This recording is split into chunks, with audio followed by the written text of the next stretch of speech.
Captain Lee Taman stood on the bridge of his ship and watched the stars through the big front window. The Dawn's Edge was a good ship, not the biggest in the human fleet, but fast and smart. He had been exploring space for 10 years now and had seen many strange things, but today felt different. Today the computer was showing energy readings that made no sense. "Captain, we are getting closer to the source," said Dr. Park Nari from her station. She was the ship's expert on alien life and had studied more species than anyone else Taman knew. Her fingers moved quickly over her control panel as she checked the readings again and again. "The energy is coming from inside the Veil Nebula, but it is not like anything we have seen before." Lieutenant Commander Kim Minho looked up from his weapons station. He was young but had good instincts for danger. "Sir, should we call for backup? These readings are really strong, stronger than a whole fleet of ships." Taman thought about this. The human fleet was spread thin across the galaxy, and their nearest backup was 3 days away. But they had a job to do. The Galactic Coalition had sent them to check on reports of strange lights in this area. "Not yet, Minho. Let's see what we are dealing with first." The Dawn's Edge moved slowly through the colorful gas clouds of the nebula. The ship's sensors worked hard to cut through the interference, but the energy source was still unclear. Then suddenly the gas in front of them began to move and swirl like a giant storm. "Captain, something big is coming out of the nebula," Nari said, her voice tight with worry. "Really big." The swirling gas parted like curtains, and what came out made everyone on the bridge stop breathing. It was a space station, but not like any they had ever seen. It was huge, maybe 50 times bigger than the largest human station. The metal was black and smooth, covered in patterns that seemed to move and change as they watched. Lights pulsed along its surface in colors that hurt to look at. "Holy stars," whispered Minho. "How long has that been hiding in there?" Before anyone could answer, the station began to wake up. More lights came on, and the patterns on its surface moved faster. Then something happened that made Taman's blood run cold.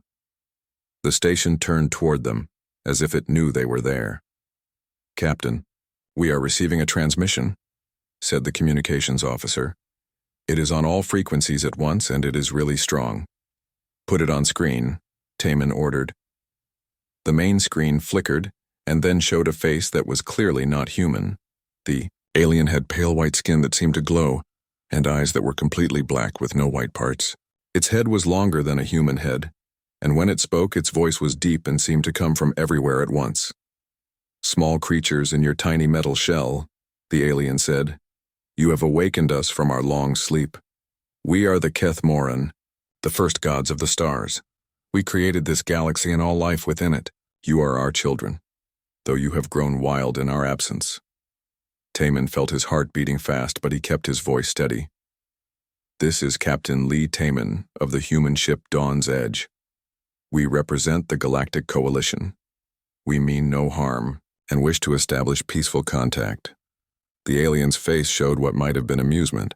"Peaceful contact? Child, you speak as if you have a choice in this matter. We are your creators, your gods. There is no negotiation between gods and their creations." Dr. Nari leaned forward at her station. "Captain, I am detecting massive power sources throughout that station. The technology is far beyond anything in our databases." The alien on the screen seemed to hear her. "Your scientist speaks truth, small one. We possess power beyond your understanding.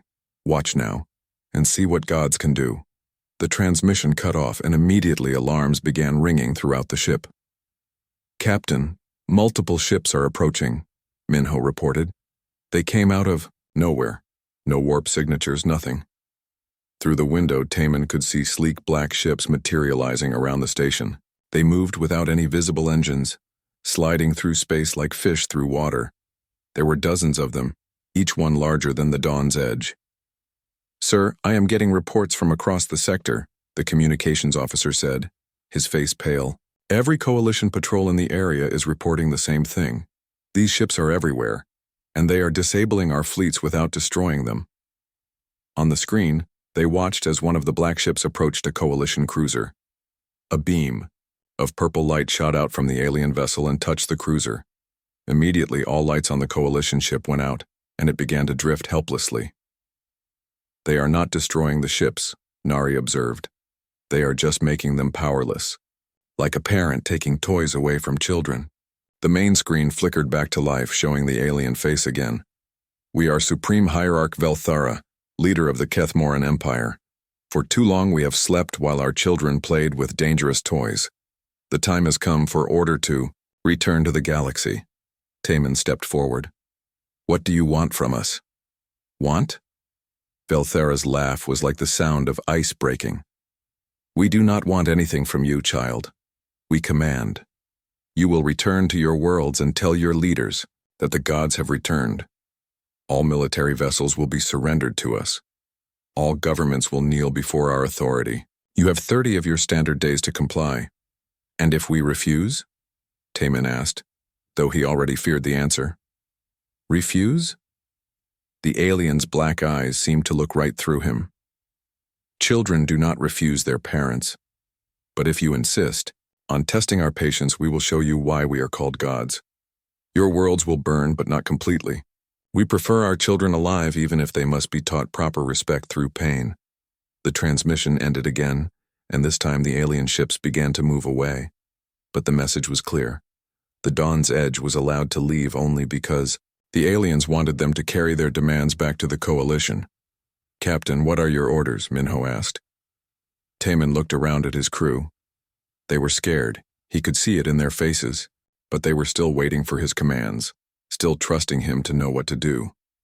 The problem was he had no idea what anyone could do against beings who could disable entire fleets with a single beam of light.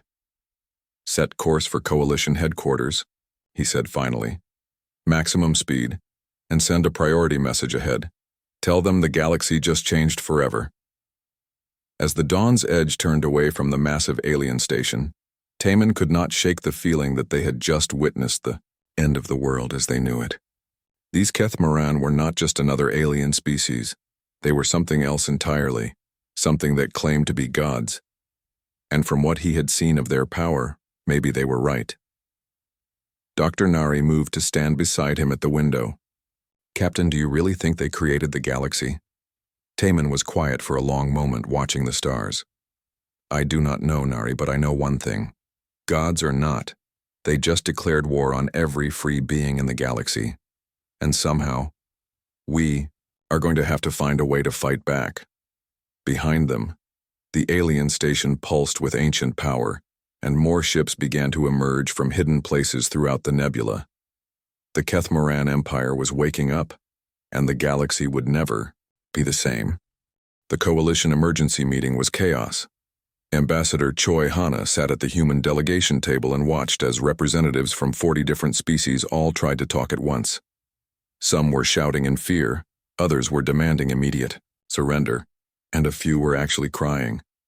She had never seen the Great Council chamber in such disorder. Order! Order!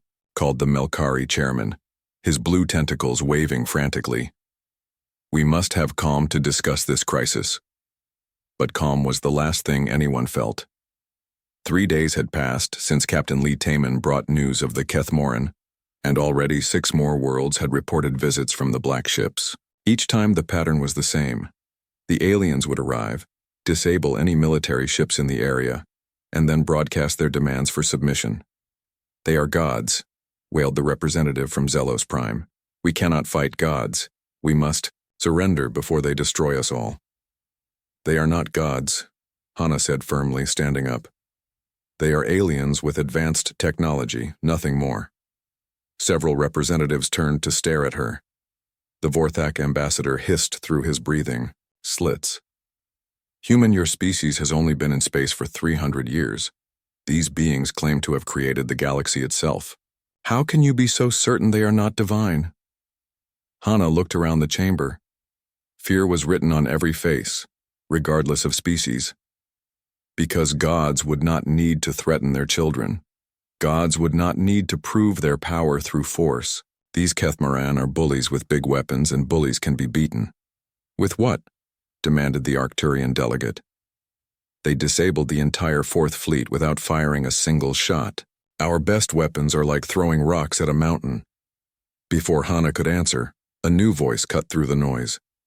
Maybe not all our weapons, Everyone turned to see Admiral Jang Hyuk entering the chamber.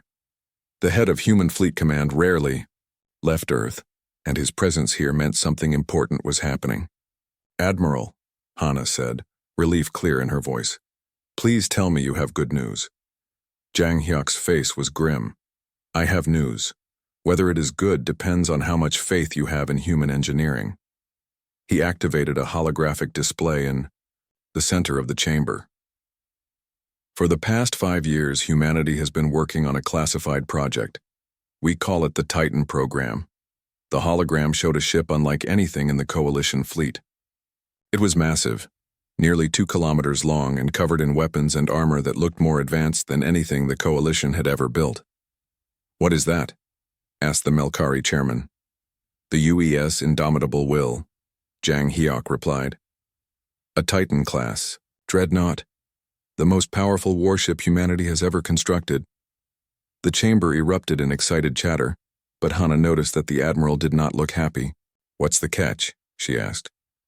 "The catch is that we only have one," Jang Hyuk said. "And we are not sure it will be enough. The Kethmoran technology is beyond our understanding, but it is the only chance we have." Meanwhile, in a secret facility, on Earth's moon, engineer Yoon Dae-ho was working frantically to prepare the Indomitable Will for combat. The massive ship hung in the construction bay like a sleeping giant, its dark hull reflecting the work lights. "Status report," called Captain Oh Seung-wan as he entered the bay. He was the ship's commander, chosen for his experience in the border wars and his reputation for impossible victories. "We are installing the last of the adaptive shield generators," Dae-ho replied, wiping sweat from his forehead. "The quantum computers are running simulations based on the sensor data from Captain Taemin's encounter. If our theories are correct, the ship should be able to adapt to their energy weapons." "Should be?" Seung-wan raised an eyebrow. "Captain, we are guessing about technology that might be millions of years old. Should be is the best I can give you, Chief." Engineer Lim Soo-young joined them, carrying a datapad covered in technical readings.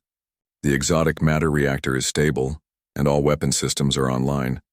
But I have to ask, sir, are we really going to fight gods with this ship?" Seung-wan looked up at the massive vessel. "Soo-young, my grandfather used to tell me that gods do not bleed, but I saw the sensor readings from the Veil Nebula. Those ships are made of metal and energy just like ours. If they can be built, they can be broken."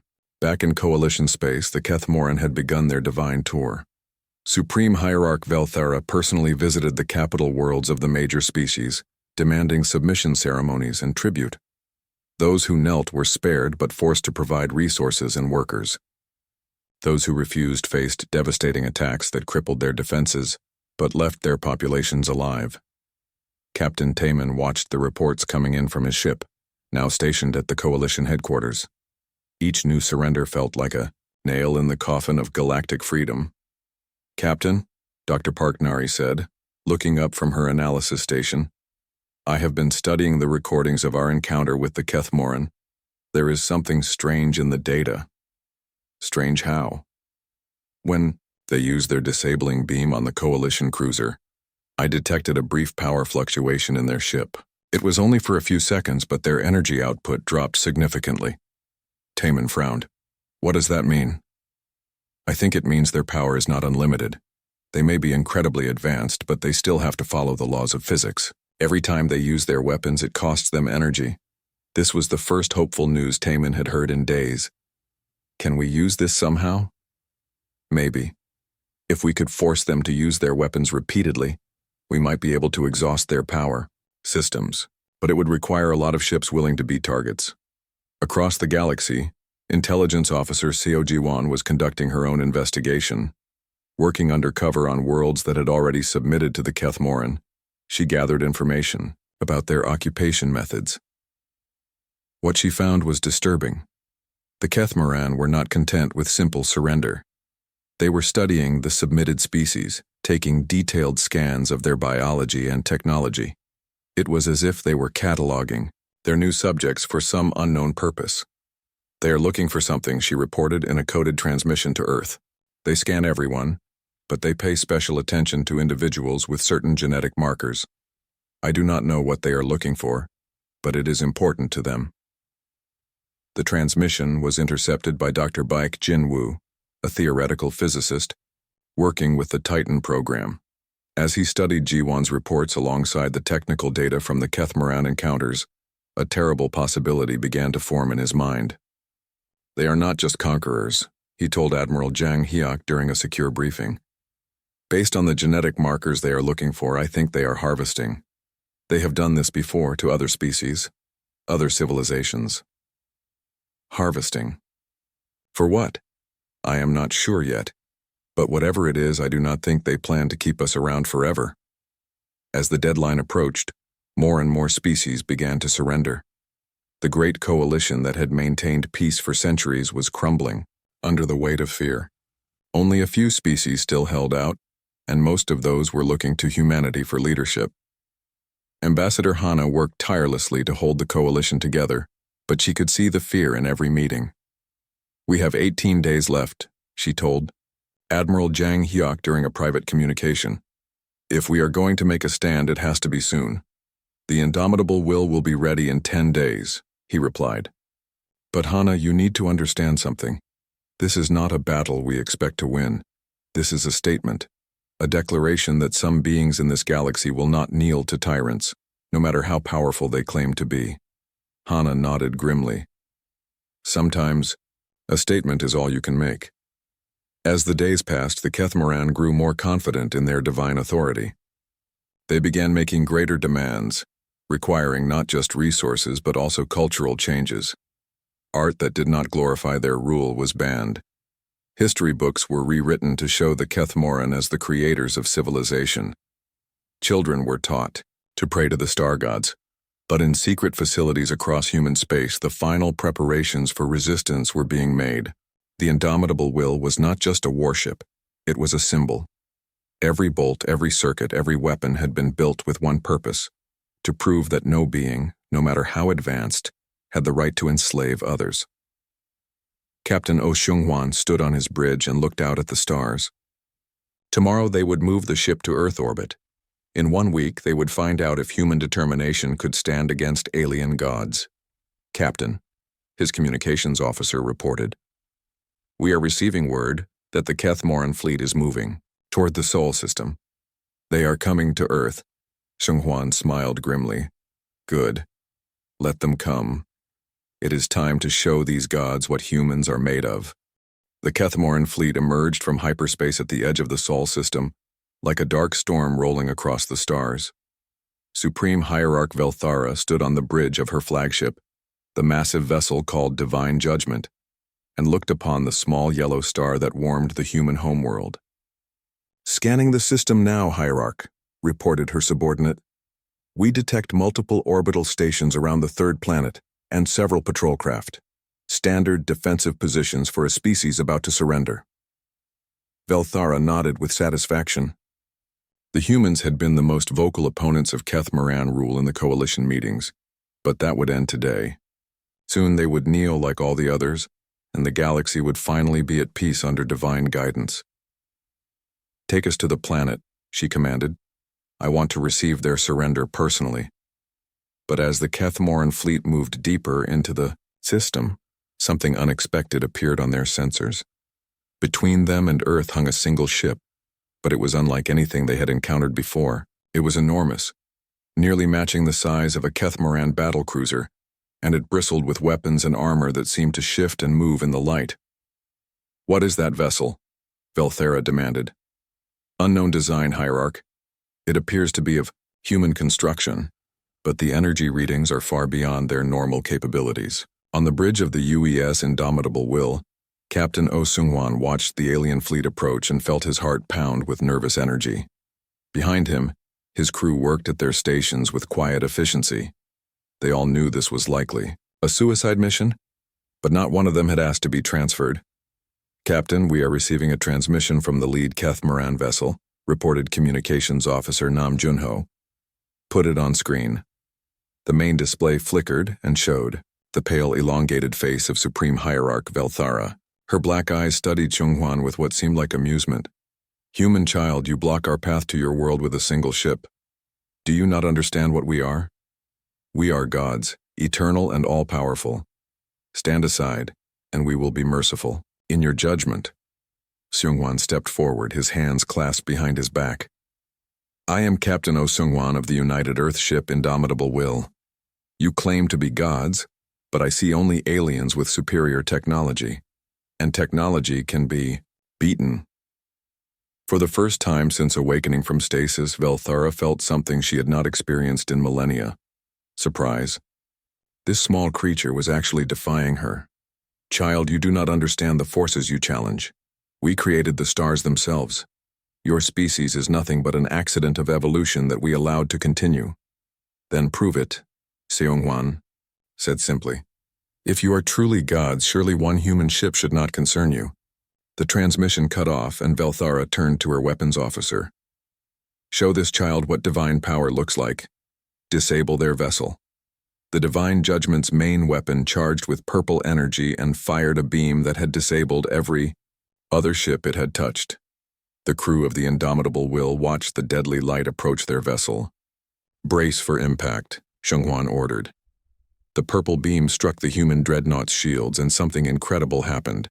Instead of penetrating and disabling the ship's systems, the energy seemed to spread across the shield surface like water hitting glass. The shields flickered and changed color, adapting to the frequency of the alien weapon. Chief Engineer Lim Soo-young watched her displays with amazement.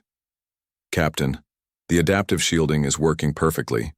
The quantum computers are analyzing their weapon frequency and adjusting our shields in real time. On the Kethmaran flagship, alarms began to sound. Hierarch, our disabling beam has had no effect. The human vessel's shields are somehow adapting to our weapons. Velthara stared at the display in disbelief. For thousands of years, no vessel had been able to resist Kethmaran weapons. Impossible. Increase power and fire again. The second beam was twice as powerful as the first, but the result was the same. The Indomitable Will's shields absorbed the energy and grew stronger. Their turn, Seungwon said calmly. Weapons, target their main ship. Fire all forward guns. The human Dreadnought unleashed a barrage of weapons that had been designed using technology from dozens of coalition species. Plasma cannons developed with Melkari science, quantum torpedoes based on Arcturian research, and particle beams enhanced with human innovation, all struck the Divine Judgment at once. For the first time in millions of years, a Kethmaran ship took damage. The alien vessel's shields flared and buckled under the assault, and several sections of its hull actually showed scorch marks. Report, Velthara demanded, her voice tight with something she had forgotten how to feel. Fear. Hull breaches on deck 7 through 12. Shield generators operating at 60% efficiency. Hierarch, how is this possible? Before she could answer, the human ship fired again. This time, the weapons seemed to adjust their frequency, striking weak points in the Kethmoran shields with surgical precision. Dr. Baek Jinwoo, monitoring the battle from Earth, spoke into his communicator. Captain, our analysis is working. Their shields operate on predictable frequencies. Keep varying your weapon output and you can punch through. The battle raged across the solar system as more Kethmoran ships joined the fight. But the Indomitable will prove to be unlike anything they had ever faced. Every weapon they used, the human ship adapted to. Every tactic they tried, the humans countered with something unexpected. Tactical specialist Ryu Hyun coordinated the ship's defenses from her station. Captain, I am detecting strain in their power systems. Dr. Park was right, they are not unlimited. Every time they fire those big weapons, it costs them energy. Then let's make them spend it all, Seungwon replied. Take us into close combat. Make them use everything they have.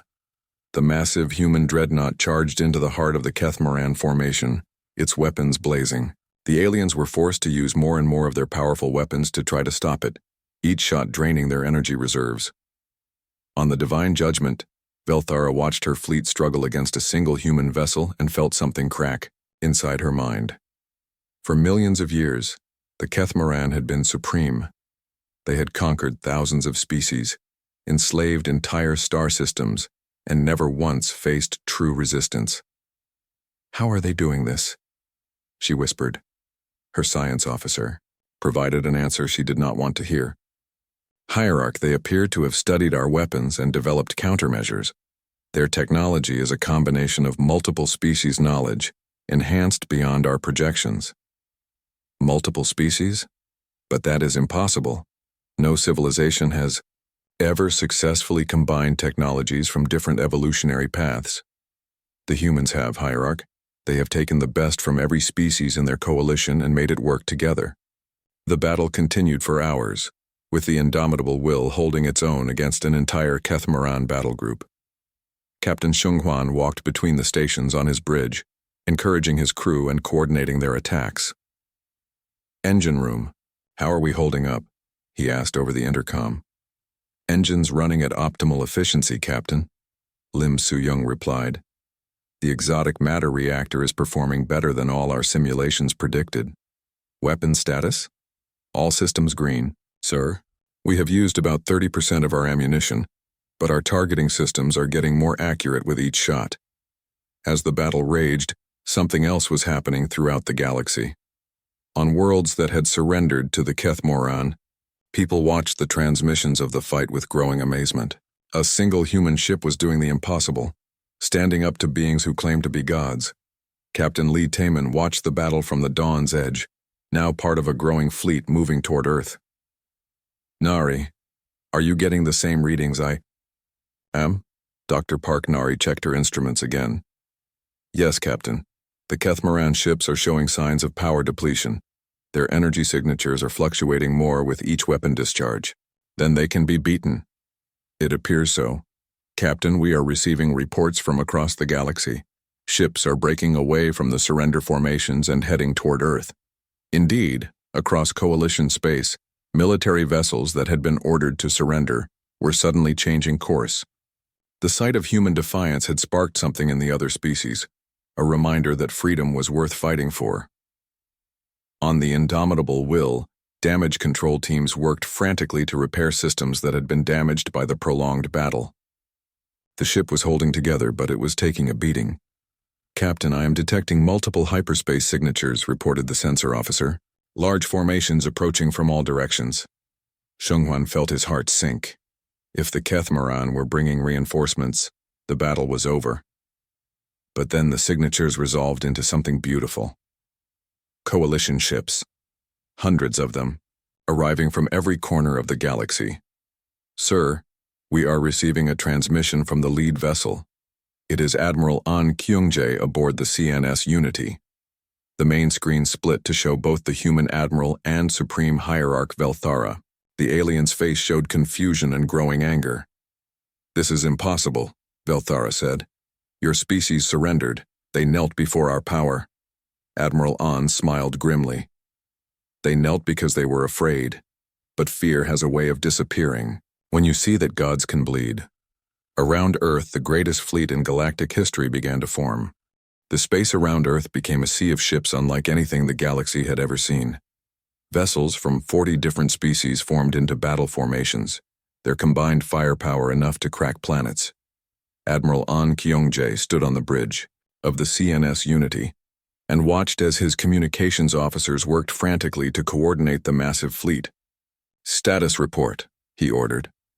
"Sir, we have 847 ships from 36 species confirmed in formation. More are arriving every hour," reported Communications Officer Nam Junho, who had been transferred from the Indomitable Will to help coordinate the fleet operations. "What about command structure? How do we coordinate this many different tactical doctrines?" That question was answered by tactical specialist Ryu Hyun, whose innovation was about to change galactic warfare forever. "Admiral, I have developed a new command protocol. Instead of forcing everyone to fight like humans, we assign each species to do what they do best." On her tactical display, she showed the fleet arrangement. The Melkari ships are handling electronic warfare and sensor operations. The Arcturian vessels are in close support roles using their heavy armor. The Zephyri are coordinating long-range bombardment with their precision weapons. Every species fights according to their strengths. Admiral An studied the display with growing amazement. This could actually work, But can we make it happen in the middle of a battle? We are about to find out, sir. Supreme Hierarch Velthara watched the growing coalition fleet from her flagship and felt something she had not experienced since her species first achieved spaceflight. Doubt. Her tactical officers reported ships arriving faster than they could count them. Hierarch, we are detecting vessels from species that officially surrendered weeks ago. The Thorian hegemony, the Vestan Republic, even the crystalline communes. They have all broken their surrender agreements. Velthara's pale face showed anger that made the air around her seem to freeze. Then they will face divine punishment. Send word to all Kethmaran fleets. I want every ship we have brought to this system. If these children want to test gods, they will learn why we rule the galaxy. Across the galaxy, ancient Kethmaran vessels began emerging from hidden bases and dormant stations. The true scope of their empire became clear as hundreds of black ships converged on the Sol system. They had been sleeping for millennia, but their numbers were vast. Captain Lee Taman, now commanding a squadron of mixed coalition ships, watched. The Kethmoran reinforcements arrived with growing concern. Nari, how many ships are we looking at? Dr. Park Nari checked her long-range sensors. Over 300 confirmed Kethmaran vessels with more arriving. Captain, they have been hiding fleets all across the galaxy. Their empire is enormous. Then we better make sure our first shot counts. On Earth's surface, Dr. Baik Jinwoo worked frantically in his laboratory to find any weakness in Kethmaran technology. The samples recovered from their previous battles were yielding fascinating results. I think I found something, he announced to his research team. Their power systems are based on exotic matter reactions, but the stability field generators have a critical flaw. If we can disrupt the quantum resonance frequency, their weapons will overload. His assistant looked at the data with confusion. But sir, to generate a disruption field that strong would require coordinating attacks from multiple ships at exactly the same frequency. Then we better hope Admiral An's fleet coordination works as well as Specialist Ryu claims. The first major engagement began when a Kethmaran scouting force attempted to break through the coalition's outer perimeter. The battle immediately showed the difference between the old way of fighting and humanity's new approach.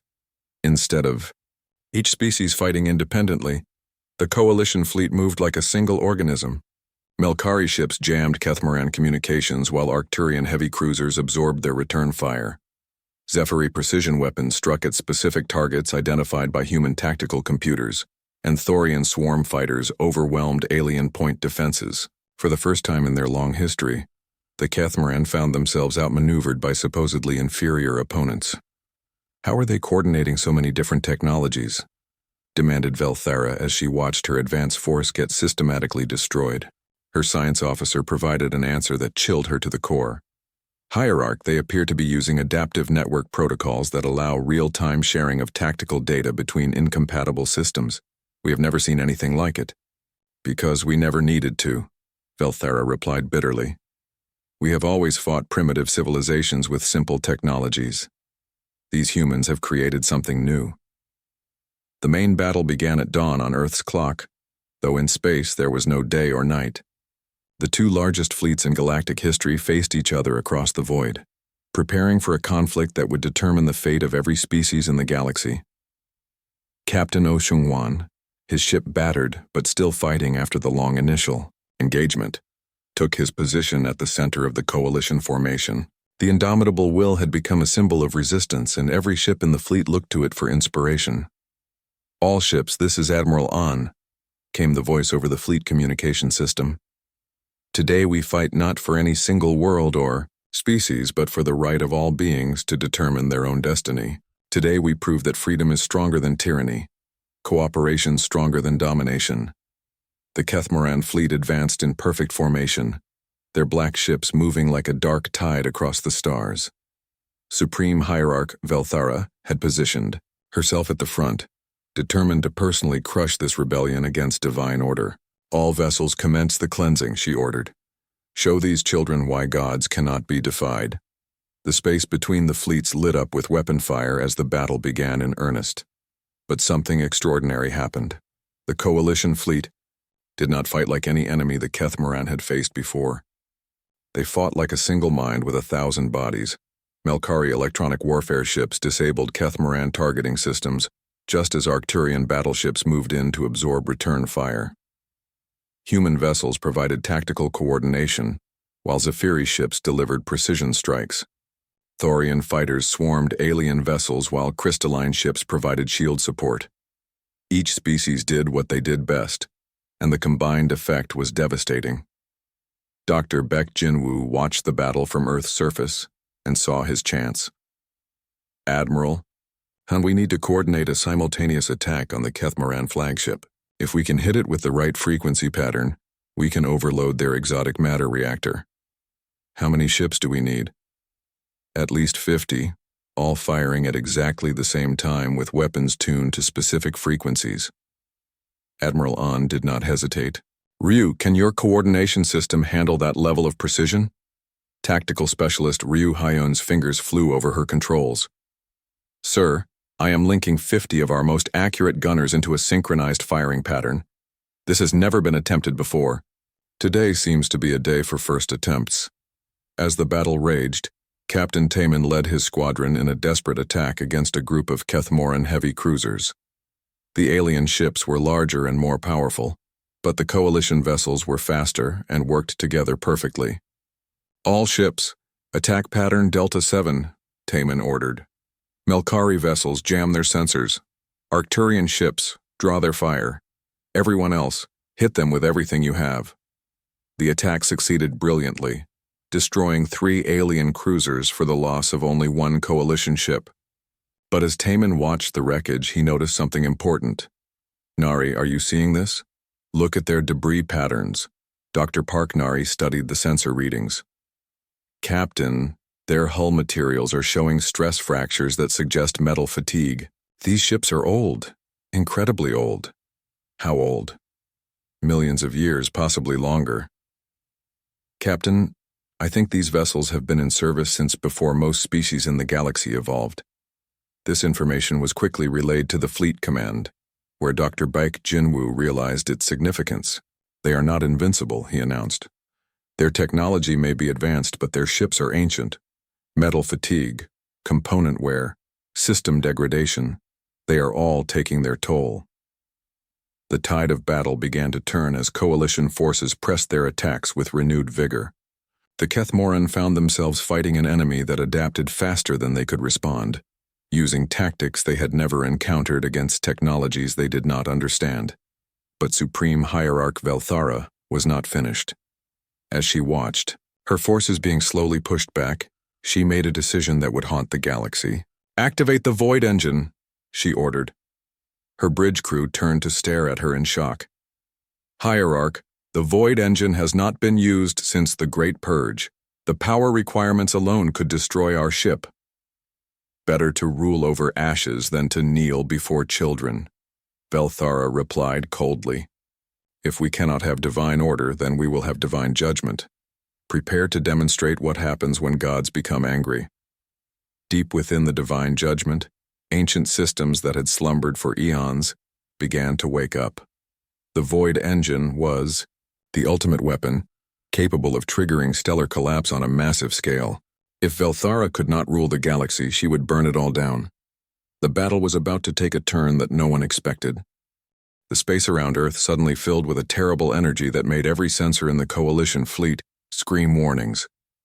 From the heart of the Kethmoran flagship, something ancient and deadly was awakening. What is that?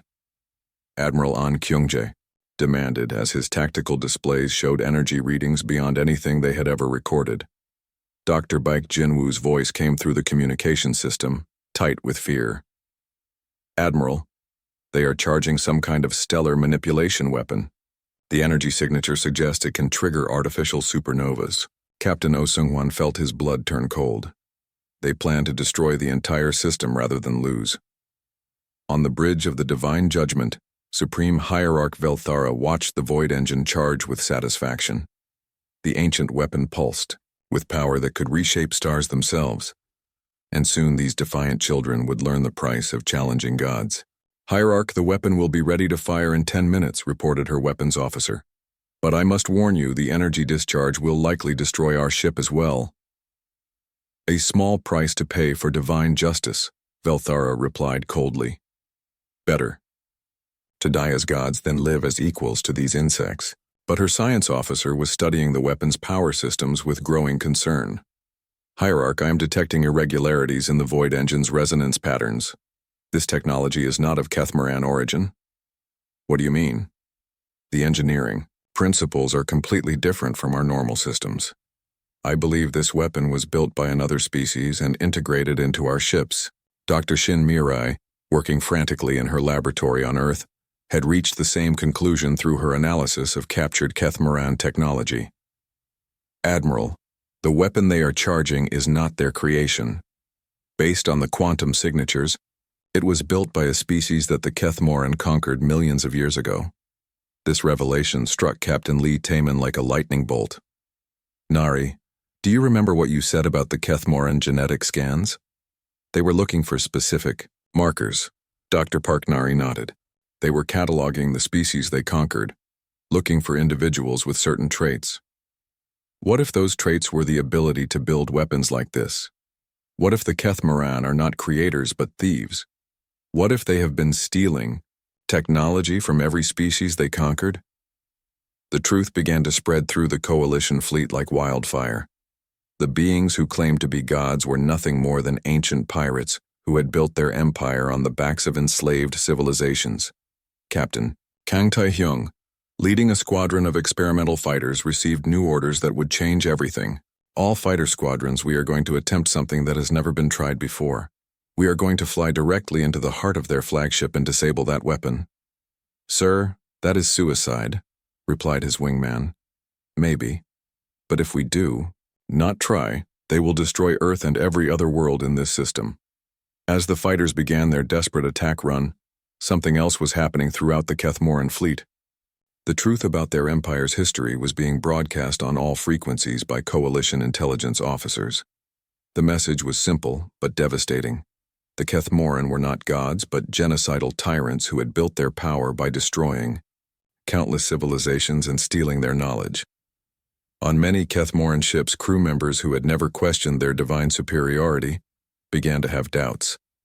Some had joined the military believing they were serving righteous gods. Learning that they were actually servants of mass murderers shattered their faith. Hierarch, we are receiving reports of mutinies on 17 ships, reported Velthara's communications officer. Many crew members are refusing orders and demanding to know the truth about our history. Velthara's response was to accelerate the void engine's charging sequence. Truth is irrelevant. Only power matters. In 5 minutes, we will demonstrate divine wrath. But Captain Kang and his fighters had reached the divine judgment's hull and were cutting through its armor with precision weapons designed by the combined genius of 40 species. The fighter pilots flew their small craft through corridors meant for beings 3 times their size, heading toward the weapon's power core. We are in, Kang reported, beginning attack on the void engine's control systems. The fighters swarmed through the massive ship's interior like angry insects, their weapons targeting the exotic matter conduits that fed power to the ancient weapon. Each hit caused feedback throughout the system, disrupting the careful balance needed for stellar manipulation. On the bridge of the indomitable will, Captain Seungwon realized what needed to be done. All ships coordinate fire on the Kethmoran flagship. We need to overload their power systems before that weapon charges completely. The coalition fleet responded with the largest coordinated attack in galactic history. 50 ships fired simultaneously. Their weapons tuned to the exact frequencies that Dr. Bayek had calculated would disrupt Kethmoran exotic matter reactions. The effect was immediate and devastating. The divine judgment's shields collapsed under the precisely coordinated assault, and energy feedback began cascading through their power systems. Supreme Hierarch Velthara watched her bridge explode in sparks and felt her divine certainty crumble. How is this possible? We are gods. We cannot be defeated by children. Captain Lee Taman's voice came through the communication system, calm and steady. You were never gods. You were just bullies with stolen weapons. And bullies always fall when their victims fight back. The void engine, damaged by the fighter attack and destabilized by the fleet bombardment, began to overload. But instead of triggering a supernova, the weapon turned its destructive power inward, consuming the exotic matter that powered it. Dr. Shin Mireille watched the readings from Earth and felt relief wash over her. The weapon is collapsing on itself. The chain reaction is contained within their ship. The divine judgment began to tear itself apart as the failed void engine consumed its own power source. Throughout the ship, Kethmoran crew members abandoned their posts and fled in escape pods, but Velthara remained on her bridge, unwilling to accept defeat. "I am a god," she whispered as her ship died around her. "I am eternal. I am divine." Captain Taman materialized on the bridge in a transport beam, having beamed over from his ship to confront the alien leader face to face. "You are neither eternal nor divine. You are just another tyrant whose time has ended." Velthara stared at him with her black eyes, and for the first time, Taman saw not a god, but a broken being who had lived so long with absolute power that she could not imagine a universe where she was not supreme. "What are you?" she asked. "I am human," Taman replied simply. "And humans believe that no one has the right to rule over others without their consent. Not aliens, not gods, not anyone." The ship shuddered as more systems failed. Around them, the sounds of evacuation echoed through the corridors as the remaining crew fled the dying vessel. "Your empire is finished," Taman continued. "Your fleets are surrendering or switching sides. Your own people have learned the truth about what you really are. It is over." Velthara looked out at the stars one last time. "Then what happens now?" "Now, you face justice. Not divine justice, but the justice of civilized beings who believe in law and mercy." As rescue ships arrived to evacuate the last survivors from the divine judgment, the Kethmoran fleet began to collapse. Ships that had fought for divine supremacy suddenly found themselves crewed by beings who no longer believed in that supremacy. Admiral An addressed the combined fleets. "To all Kethmoran vessels, this is Admiral An of the Coalition Fleet. Your war is over. Surrender now and you will be treated according to the laws of civilized warfare. Continue to fight and you will be destroyed." One by one, the black ships powered down their weapons and transmitted surrender codes. The age of divine rule was ending, not with cosmic fire, but with the quiet decision of ordinary beings to choose freedom over fear. In the weeks that followed, the galaxy began the long process of rebuilding. The Kethmoran Empire was dissolved, its surviving members integrated into coalition society. Many chose to use their advanced knowledge to help repair the damage their empire had caused. The truth about galactic history was revealed through captured Kethmoran records. Hundreds of species had been enslaved and destroyed over millions of years, their technology stolen and their peoples erased. The Kethmoran had not created civilization. They had nearly destroyed it. Captain Taman stood on the observation deck of the Dawn's Edge and watched as construction crews from dozens of species worked together to build new space stations. The galaxy was healing, and it was doing so through cooperation rather than domination. Dr. Park Nari joined him at the window. "Do you think it will last, this new peace?" Taman smiled. "Nothing lasts forever, Nari. But we have proven something important. We have shown that no one has the right to claim authority over others just because they have bigger weapons or older technology. True authority comes from the consent of those you serve. And what about us? What role do humans play in this new galaxy? The same role we have always played. We bring different species together and help them see that their differences make them stronger, not weaker. We show them that cooperation is more powerful than domination. Across the galaxy, the lesson was being learned by billions of beings.